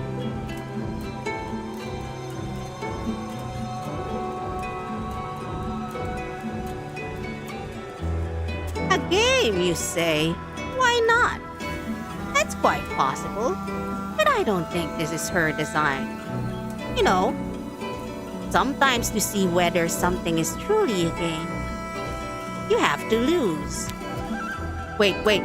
She's trying to alter the order of this narrative. Don't ask what she means. Lilith must have foreseen that you'd ask that.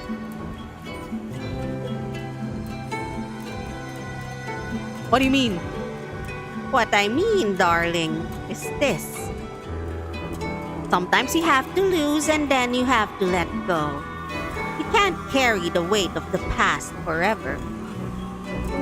So what are you suggesting? That I should just let go of everything and run away? That's what I've been trying to do for this entire run. Like you're doing now? No, darling. I don't want you to run. Why have you carried the burden of another death? One you thought you caused for all these years? You were only a child. All right. Another mad woman. Fine. Just ask where the cellar hatch is and let's get out of here at once. This woman is asking questions. She shouldn't. Whose death are you talking about? When you were 7 years old, sneaking into your mother's laboratory and tampering with her work. How she later found you and, after scolding you a little, sent you off to bed. And the night of the accident, it wasn't your fault.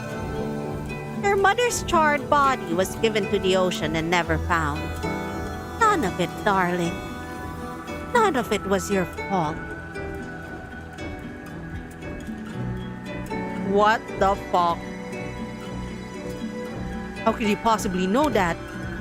Because the laboratory was mine, darling. That's our mom? You know what? It makes sense because we're also blonde. I got mad at you that day, didn't I? I'm sorry. You had tampered with my notes. Your hands were covered in powder dipped into the solution. But that night, I forgave you. It wasn't your fault. I was sleepless and I never imagined you might have added something to the mixture. But you had. You dropping those powders and liquids of different colors into the boiling water and watching them change was nothing more than a game. That's impossible. My mother died. They never found her because she was gone so many years ago. Like Lilith? I know, darling. I know. You thought I was gone. But I couldn't leave. And I see now it wasn't the only one who burned that night. Because nothing has ever managed to clear that guilt from your mind. You believe that if not for that night, you would have found me here, in this room. That's why I'm here. I wanted to be like you. This work was everything to you. I wanted to make you proud. And you did. That night when I saw you here, I was proud of you, darling. Proud that you tried to understand the formulas, that you mixed the colors. A world taking shape in your hands. New and more beautiful. A place that could be remade. Beyond darkness and absence. Where we could begin again. But if you stay here, trapped in this loop, you'll never begin. No. You want to stay in this loop. It's safe here. You know what will happen. You know what waits behind each door. Well, most of the time. Don't get too close to the truth. Because there, you'll find nothing but ruin. Then why are you here, Mother? Forgive me? No, darling. The woman steps in a little closer. The scent of beeswax and bergamot fills the air. Feel warm. Safe. She gently places her hand against your cheek. I forgave you long ago. I'm here because you need to forgive me. Did you love me? Always, darling. Even when you thought you killed me. Take me out of this loop, Mother. Take me somewhere I can finally shake off this weariness. What? What do you think you're doing? Do you think that this tiny brain of yours can break this loop. I'm the one who made you. You! You're nothing but a fucked up piece of flesh. Do you understand? Without me, what meaning could reality possibly hold? Tell me, tell me, tell me! Mother, come with me. The woman leans against the far wall. You think you can get out of here? And steps towards the alchemy cabinet. Without me, you are nothing. When I open this door, I don't know what will be waiting for you on the other side, darling. But I know you'll overcome it. Your mother places a gentle kiss on your cheek where a tear had just rolled down. No, no, no, I won't allow this. And you step through the open door of the alchemy cabinet to wake up in a new life. Down by the seaside. What will you find there? No one but you can never know this, darling. But there will be truths. Step into the alchemy cabinet. When I came against the wall, the pain in my skull was unbearable. Must be another foul dream again. Do I remember what it was? Mother, she was working at something in the basement. But wasn't she dead? Ah, my head. Of course she was long before. Yet Lilith. Lilith again. Always here. Who else could it ever be? My love. Lilith. Sit up and look around. Ah. You're seeing this. It means you've woken up. Is a achievement I got. Water trickles from the ceiling again. Moonlight. Must be midnight or thereabouts. The house is collapsing 5 years. Dust and decay. I'm hungry. Is there anything to eat? I pass coupled chairs around the dinner table. Plates still rest upon it. White porcelain now layered with only dust fallen from the beans above. What was that sound? Lilith? Basement door. The board cracks beneath my step, rot everywhere. I drag my feet inward. Was the sound from here? Empty. Hollow. What was here? Ah, yes, the door, of course. The door where I killed Lilith. Did the sound come from within? Go to the kitchen. The kitchen lies barren. Cockroaches scatter across the counter. Hunger? No. Not really. What was it? That thing called wanting. There's nothing here. I killed Lilith. Did the sound come from inside? The same floorboards groan beneath me. Is it my guilt that weighs me down? The windows shatter. Did I do that? Likely. Door slide toppled. One leg of the table sags, ready to snap. What was that noise? Lilith. That you? To the basement!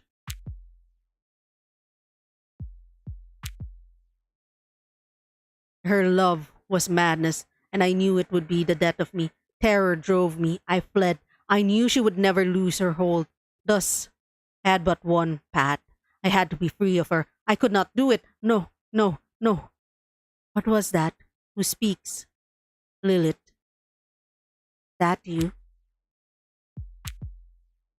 There were paintings watching over these stairs, beautiful ones. Lilith and I, together. Now nothing remains. Nothing at all. Go to the basement door. Boards creak everywhere, splintering, falling apart. The plaster has fallen from the door walls, exposing what's beneath. This is it. Yes. Here they took her after I betrayed her. They seized her arms and dragged her away. First they cut out her tongue so she could conjure no alchemy again. Lilith. That you? Open the door. Darkness. The stairs have long since crumbled. She told me herself. This is where they carried her out. They took her. Then they cut off her limbs so she would never walk again. I'm coming, my love. Are you calling to me? Where are you? Go down. A blue light. Where could it be coming from? This is the basement with one room. Damp stones covered in moss. She had drawn a circle here. She had stood at its center. When they took her, they flayed her face so no one would ever recognize her again. My love? Lilith? The blue light shimmers over your wet clothes. Right. The salt water of the sea drips down from where you were thrown. Your hands are severed. Coagulated blood pools black at your feet. The flayed pieces of your face hang, oozing pus. Your lidless eyes stare at me. I'm sorry. My limp, my voice echoes off the stone. Her arms hang limply at her sides. Motionless, there's rage in her eyes. Lilith, my love. She doesn't answer. Not sure she hears me. From the slit in her bare face shaped like a mouth, black fluid drips out. It spills to the floor. Huh. Lilith, is that you calling to me, my love? Where are you? Go upstairs. All your memories will slowly melt away, like tears in the rain. Hey, Blade Runner! The end. 2 out of 8. We got an ending.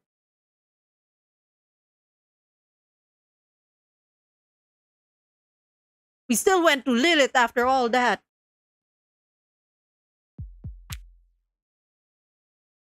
So we got ending 1-8. We missed that. Got ending 2-8.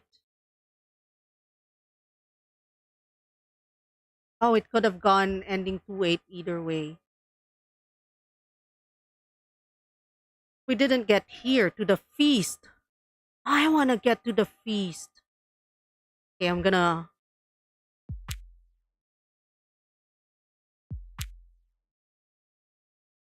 Can we select?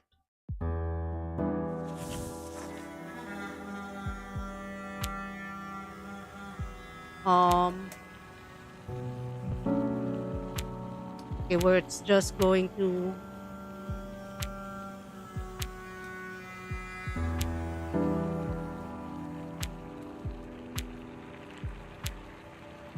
Okay.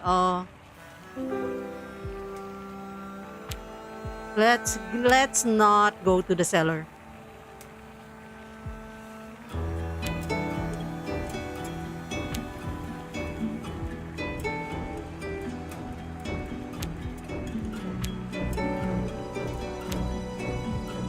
The narrator is still crashing out, by the way.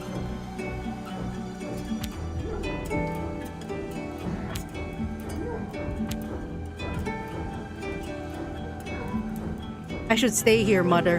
There are things I must put an end to, Lilith. You will never forgive her, darling.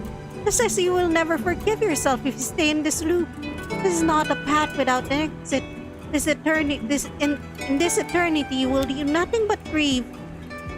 I love you, Mother. Then you know exactly why I have to stay in this loop, to exist and to remember you. That's the right choice. I will always remind you of her and of this room with great peace and warmth. But I can't promise you'll remember her as she truly was. She takes us dangerously close to reality. I can't risk that. At least let me remember this. There's no other way. For you to live, your mother must die. It has always been this way, and it always will be. I understand. And you must go on, darling. Even if that's what you choose to do, I'll always be here. Each and every time. The woman walks towards the walls on your left. She cracks open the doors of the alchemy cabinet. A warm breeze stirs through your hair. She places a small kiss to your cheek where a tear has just rolled down. I hope you find what you're searching for out there, darling. The moment you step into the alchemy cabinet, you fall into an endless void. The warm winds coil around you, and once again you find yourself wondering when you'll finally strike the ground. I'm falling again. Was this how it was meant to be? Chapter 3! Chapter 3! Oh, nope. Nope, we get Latin. Sedibus ut saltem placidis in morte quiescam. I don't know what that means. Chapter 3? Chapter 3! This one is where we get an actual ending. There's one bad end, quote unquote, for chapter 1. Another bad end in chapter 2.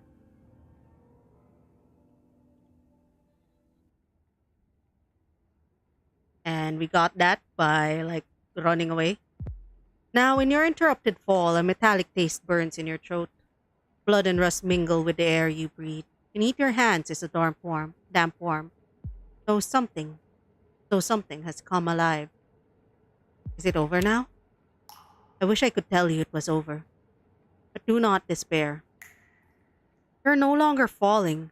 You're crawling upwards. Your nails rake at the rotting boards beneath which something rides. Look there, ahead, a pale light shimmers. What you need for the story to end is for you to awaken. Is one final crescendo. Yeah, but we can look back. You think you're looking back into the dark. But the pale light before you does not move. There are no directions here. Everything is before you and everything is behind you all at once. Even if you stand still, a light will still come closer. Rotten boards feel warm and soft beneath you. They move faintly, like living tissue. Reminds you of the pork meat Lilith once set before you on her table. Your stomach turns. Meanwhile, the light comes closer. An arched gateway begins to form. Oh, great, it's another door. This is no mere door. It is a threshold, shaped by the weight of memories.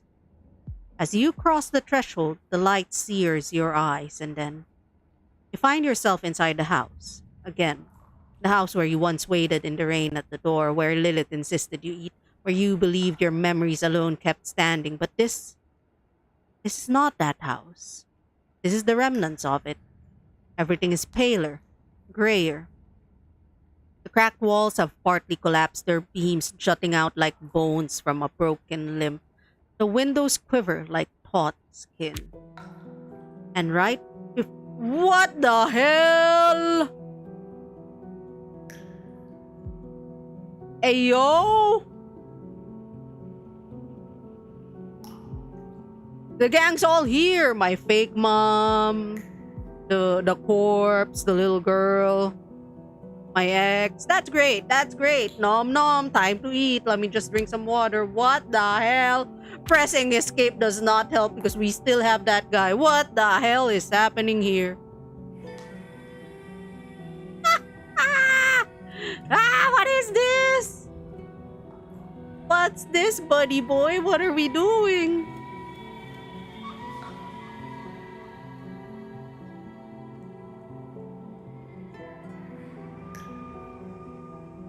Gang's all here. Gang's all.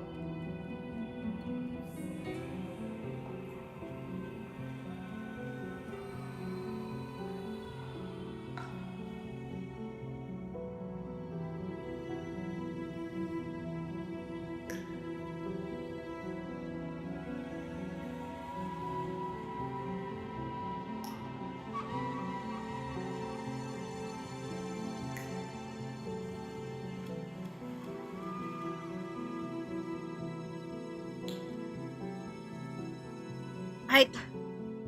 I've rested enough. And right before you, upon the table bathed in silvery moonlight, lies a body. Around it, in chains, sit three figures, three familiar people. A young woman, a corpse cut below the waist, and an old woman. You. Ah, right on time. Come on then, golden boy, come. We kept the finest part for you. How did you get here? Weren't you supposed to be downstairs? Downstairs? What are you babbling? With a feast such as this, why would we drowse downstairs? Won't you join us? But just now, I left you downstairs, didn't I, Mother? What? Downstairs? Yes, we were there.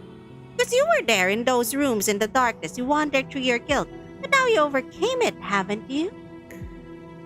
Examine your surroundings. This place is no longer as you remember it. Between the broken boards seeps a milky white liquid gleaming with moonlight. The walls were paintings once hung or swollen, alive, as if they breathe. The portraits have been scraped away, and the smell, not damp, not decay. On the table before you, there is no candle burning, but a corpse laid out instead. And you know who that is. Me, eat me! Nice try, golden boy, you literally wished it so very much, alas. Never mind. Come on, We saved you a few pieces of your beloved. The best cut, her heart. Mother, what have you done to her? What have we done? Oh no, Golden Boy, it wasn't us. She was already here when we arrived. We were simply hungry and thought we might eat. A piece for each of us, if you take my meaning. I don't understand. Never-ending search in the depths of meaning and memory. Hasn't it always been? What pulled you along? The answer you seek waits upon the plates before them. Get closer. What's on the young woman's plate?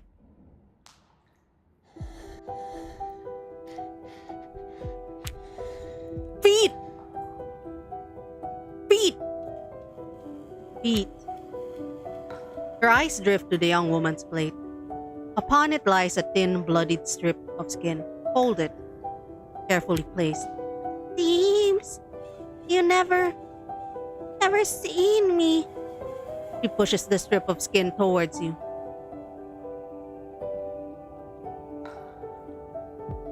I suppose it was me who wanted to see you like this. You look down at the bundle in her palms. A familiar warmth rises, brushing against your face. Feel another pair of lips resting upon your own. They don't reach out. I needed to be seen, not just looked at, but seen. Noticed, I mean, to be seen, recognized. I never cried on my face. You? I suppose we all wear different faces. Always. So, which one you wearing? The one I created? Then that explains the stat of your face. Touch your face. You slowly raise your hand to your own face. When your fingers brush past your temple, you feel it. Protrusion, a line, a stitch, a mask wrapping from your brow to your chin. Your breath falters. What's happening? You run your fingers along the edges of the stitches, finding a tiny gap to slip your nail into. Doesn't hurt. For the first time, you feel it. The thing covering your face is real. There is a face upon your face. Take it off. Now you're beginning to see, I guess. You pull at the edge. As you do, a sickening sound rises, like flesh and bone screaming together. Then you realize the scream comes from your own throat. I'm gonna keep going. As you pull the skin away, your sight clears. The pressure around your throat eases. You cry from pain or relief. You can't tell. For the first time, you breathe freely. At last, you hold two faces in your hands. One yours, one Lilith's. Her empty eye sockets and mouth agape hang open in the air. You look better this way. I like it. How do I look? Quite normal. Like one of us. You glance around the table, their eyes watching. You seem unaware of what just happened. What's on the man's plate? What's on your plate, buddy boy? I should have put so much warnings before I streamed this. I didn't know. I didn't know there would be guts everywhere. But then, you guys have seen me play Fear and Hunger. We'll be fine. And in your face that you detach, you feel a faint stir of that breeze. Yes, you feel it. As if the weight of your sins had eased, as if such a thing were ever possible. A droplet of blood slides down your chin as your gaze falls to the plate before the man. Amidst the clotted gore rests a tongue, no longer where it belongs. Huh? We had another part in mind for you, but it seems Lilith left nothing unsaid, unlike you. Would you?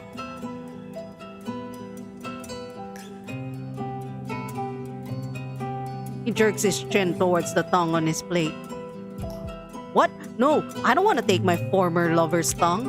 Don't worry, Golden Boy, take it. Before entering the final scene, you'll need a little voice. In the moonlight, the torn-out tongue gleams strangely. Corpse cut off at the waist wears a grin poised to twist into terror at any moment. No, I don't want anything pulled out from Lilith's body. The ritual is halted, unfinished. Something once cracked now splinters within. Lilith's body gives faint convulsions. Black fluid seeps from the corners of her mouth. Perhaps she still had words left unsaid. Ah, well, maybe next time someone else will speak in her place. I thought you spoke in the place of all others. Lilith had already spoken all she needed. Ah, did she?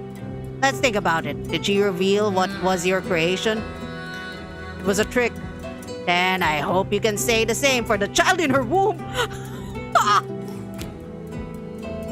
Her gaze shifts to the woman lying on the table. Her corpse lies bathed in the moonlight, yet as if you think something is moving in her belly. There's nothing more to tell. Man's head slumps onto his left shoulders. In his eyes you see disappointment, and yet a deep pride as well. Rotten boards creak as if braced. From the broken ceiling, a few drops of rain fall onto your face. Is that all? Each fragment takes its time to settle into place. What you fled from now stands directly before you, dissolved, fractured, torn apart, and ruined. Was it always meant to be this way?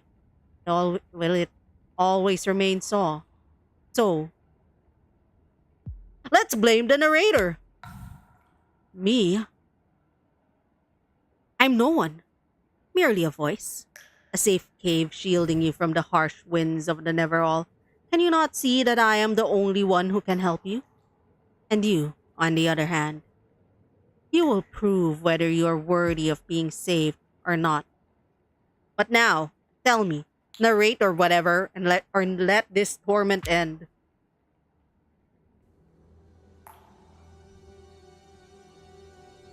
Moonlight spills through the fractured roof. An abysmal silence fills the room. You no longer believe those gathered around the table even breathe. Lilith's body lies there, still a stone.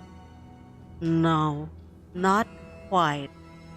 The boards, the glass, the scattered things around you. Trained, awaiting.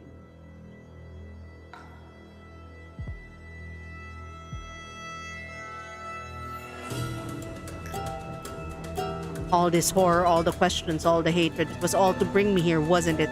So I could see you like this. When you look at Lilith one last time, the floorboards groan beneath you. You realize you've been clinging to a memory you no longer wish to remember, and in that realization, you feel purposeless. 5 years ago, after the ritual, you never knew whether the lover you betrayed had died or not. Now you do. She waits, her empty, dark mouth, her flayed face glimmering in the moonlight. I know, my child. You must know when to let go. She's not waiting for you. Every time you read that letter, you kept her alive. I only wish she knew why I did what I did. Ah, of course. Of course you do. Isn't that why we're here? Why we've reached the final scene? Outside, the slowing rain seeps through the cracked glass, dripping onto the rotted boards. In the hush between drops, it sounds like the beating of a heart. Roots don't turn into forgiveness within the cocoon of time. For your actions to find meaning isn't that simple, my child. But at least you tried. To piece at least some of it together. Perhaps Lilith needs to be completed. I never told about the past. I never completed the parts for her. Did I? Perhaps you were waiting for the right moment. You wanted to do what was right. The memory of her in your mind will soon reach its end. The wood creaks one last time. Then silence. It stretches. The floors beneath your feet stirs faintly like a living membrane. The torn black threads of the curtain shiver by the windows. Silence. It stretches.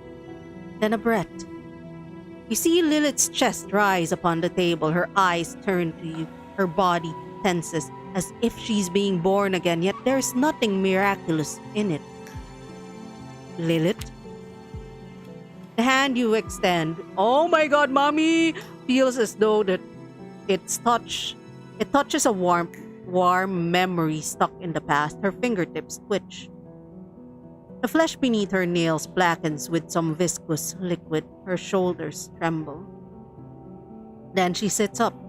The clothes clinging to her are wet with blood. Welcome, my love. For a moment, I feared you wouldn't come. I remember you saying that the first time I came here. The first time? You've no idea how many times you've read the letter that you wrote yourself. Oh my god, something big fell outside. Fucking IRL jump scare. How many times you've read the letter that you wrote yourself, my love. The letter that brought you here, to me. This is the first, nor it will be the last. But don't worry. We're almost complete. You see Lilith's chest rise and fall. Her jaw moves as though she's still speaking. Yet what comes of it is only moist breathing and traces of black phlegm. The world emerged inside from the throat of the body of the man cut off at the waist. Slumped into his chair on a natural angle, his half-open mouth shapes Lilith's voice. All this was your revenge on me for killing you. For that night 5 years ago. Oh, how happy I was when you came home that night. 5 years ago. I had everything ready. You said you'd never leave me and I believed you. You said, I'm not lying. You weren't afraid. But then, when the ritual was about to begin, you ran. You betrayed me. They took my arms, my tongue, my face. You weren't there. But look, I completed you, didn't I? As best as I could. So what? Should I pity you now? Is this how you soothe your wounded pride? Do you think you'll walk out of here through an unraveling? Livber seas are foaming. A garden of white flowers burns in crimson fire. Bare feet trample the wilted petals. From the east, something vast approaches.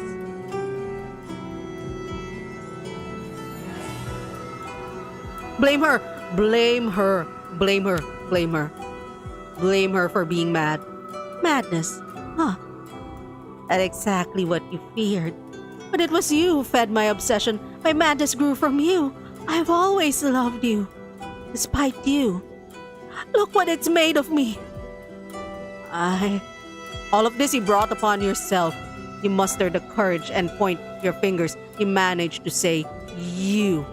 A tremendous act of bravery. Perhaps something inside you truly has changed. No, my love, not I. We brought it here, together, just like our creation. What we created together. The creation, you mean a child, don't you? Tell me the truth, Lilith. You think Lilith smiles until you realize how this is possible. She already braces herself against the edge of the table. Dark veins run from her shoulder to her thigh like dried muscle strands. She grips her damp crimson dress, tears her skirt apart, and parts her legs. Oh my god, she's gonna give birth! Oh my god, we're gonna be her baby. Hold up.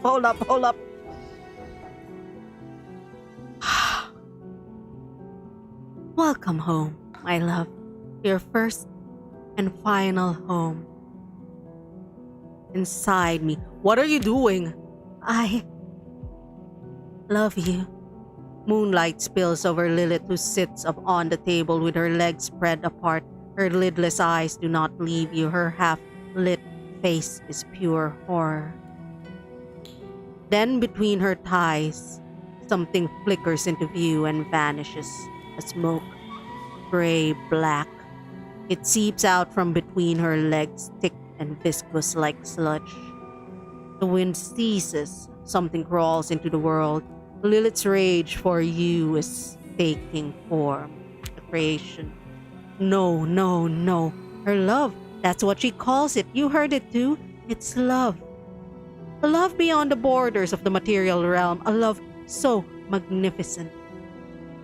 The smoke coils upward. A newborn storm. A whirlwind. It surrounds you. Fills the room.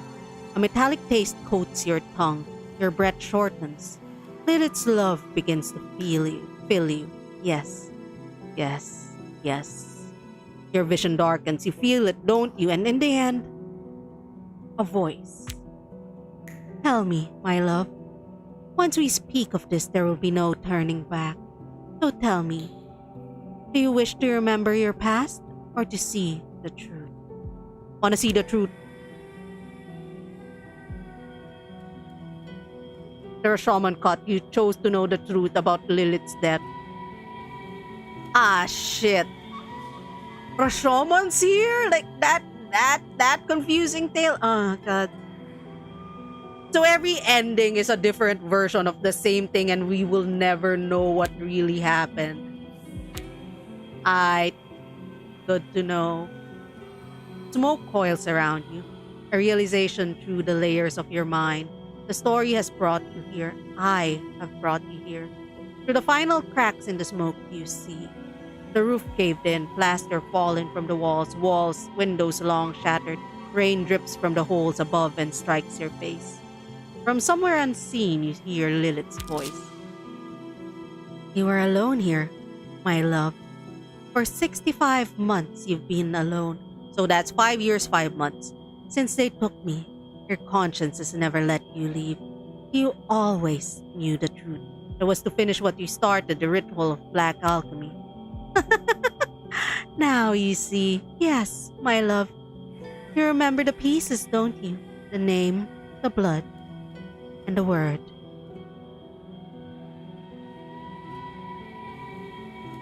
Well, I must see the truth now. The name first. I must know who I am. Elbeck.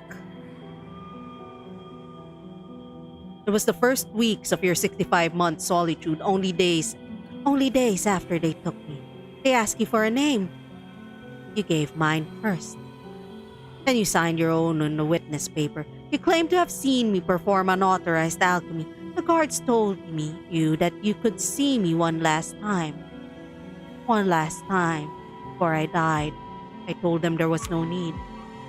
The smoke thickens, heavy and suffocating. From the other side, you hear Lilith's voice. You were afraid, weren't you? You were not virtuous enough to see me one last time, to say that you really love me. Now speak your name. Confess it.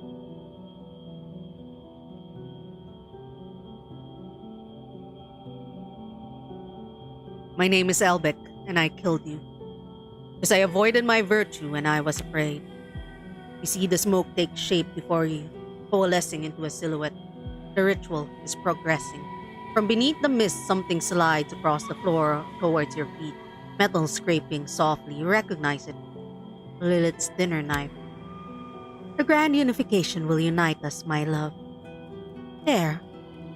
We will always be together. Now seal your name with your conscience. Spill your blood. To the end. If shedding it will free me from my conscience's torment, let my blood run. You know what?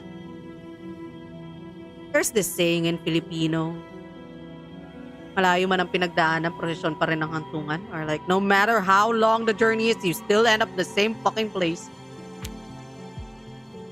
Let your blood gather at your knees like the sea itself. Just like the edge of the cliff you could never let yourself fall from. 2 years later, your steps had carried you back to the cliff's edge, your guilt heavier than ever before. There wasn't a single night you didn't see me in your dreams. But you couldn't find the courage to let yourself fall with the rain. Killing yourself would have taken more courage than killing another. Your knees sank into the mud, a heart mired in a bog. Blood drips from your fingertips, your fingers grow numb. The warm, slick fluid from both wrists pool on the floor. Your legs weaken. You sink to your knees. The knife slips from your hands and clatters to the ground. Was it a butter knife? Oh, it's a dinner knife. Never mind. Yeah, that's sharp. Through the mist, Lilith approaches. Her face, her body. She seems to have left all that horror behind. Just as you first saw her, Lilith. The house creaks and groans around you, crazed, kneeling, you struggle to catch your breath, a rasp rising from your chest. Sweat soaks your back. The wind makes your skin shiver. Lilith smiles. It's a gentle, merciful smile. There's a piece of paper in her hand. As she leans down to pick up the knife, she places the paper in your palm. And the end. Your madness took hold of you. By the end of those 65 months, you had convinced yourself, I couldn't be dead. You clung to that fragile hope because it was all you had left. Poor Albeck. Everything lost, rotted, or faded within the house. You drew it all on those yellow papers to remember, keep your memories alive. Because what else did you have but your memories? You kept drawing again and again, all those moments whose originals had been lost and long been lost. And then, you wrote a letter. From my mouth to yourself. You summoned yourself back here even though you never truly left. But your mind needed to believe it. Is she gaslighting us or is this real? Chat, is this real? Read the letter. My love. If you're reading these lines, it means there's still something inside your heart that belongs to me. That is far too ordinary a thing to separate us. Oh, I will give birth to our creation in our home. Our creation cannot be left undone. Come. My love. All it takes is your courage, Lilith. It's true. You needed to believe it to step through the door, just as the blood from your wrist seeping into the letter, the thing that ended everything, the thing that began it all. Don't worry. Nothing to fear. It's not an end. This is never an ending. This is not a death. We'll begin anew. Again. What? Give me the letter you sent to yourself. I'll tuck it in your pocket. Perhaps where we're going, you'll need this blood-stained thing. Oh, that's why there's blood in the letter. When you cut your wrist that deep, you can't move your fingers anymore. I suppose I'll have to complete the last step of the ritual for you. Then the smoke rises thick and heavy, like the fluid that once spilled from Lilith's throat. Wraps around you. You stand within the storm. Your memories whirl through your mind, shattering against the fragments of your awareness. Each breaks apart, merging and separating until nothing remains but black smoke. And in the midst of nowhere, you stand alone. And at last, your body dissolves. What's happening? Now, there's no need to fear, my dear, my love, my life. Here, everything belongs to everything else. Welcome. Among us. Among us? At last. We have no bodies now. No names. Only us. This is the only place where we can exist together. You, me, and our creation. Our creation? Yes. I was carrying our child when I died. Oh my god, she was stabbed in the stomach first. You know this. The child is here as well, with us. But we have no bodies. Where are you? In the midst of everyone, just as you are. There are no bodies here anymore. No thoughts, no memories, no recollections. Only us. What does that mean? We evangelioned ourselves. We turned into Pan. Koku. Our souls, those formless souls cast beyond the cosmic dark, will soon mingle. We will become one. We will become something greater than ourselves. You, me, and our child. We will remain as an ache twisting within me, trapped in a new loop. Wait, what? And in the end, we all converge on a single point in the story, without even remembering who we were. The end. 3 out of 8. There's 8 endings. The first ending is when you run away. That was something that I got like kinda early on when I was playing this by myself. I think we eat the meat or we ate the meat. Look at all of those photos that we drew. We are very sane. Chief Eating Officer, yeah, the cat. Do you guys want to see the cat? The devs actually sent a photo of their cat. That was like the most convincing player game pitch. It's like, here's a photo of our cat. Sold. Sold. told. I will play your game, sir, ma'am. And that was Livber, Smoke and Mirrors. Listen, I'm still the Lulu and I will hold on to my idea that that this game is. Oh, there were 3 possible endings to this. I still hold on to the idea that we are a human body and she is a cancer or some shit. Just because I see the words pancreas and intestines a lot. Or at least once. In a way that was memorable enough. But also I could be wrong. Anyway, that's it for tonight. I'm gonna move tomorrow's stream. The supposed was supposed to play, what was it? Werewolf, the Apocalypse tomorrow, but I'm a little tired, so I'll move that next week. Let's find someone to raid. Hold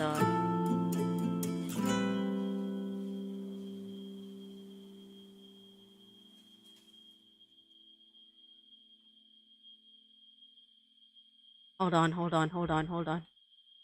Let's find someone to raid. I'm gonna send you guys to chat room. My family just called. I'm gonna go here. Oh, why am I short? I'm a short person. Hold on. YouTube Studio. There we go. There we go. That was Livber, Smoke and Mirrors, one of the games in the Choose Wisely Festival. I'm gonna need to hop out super fast because, oh my god, there's drops. I need to check out super fast.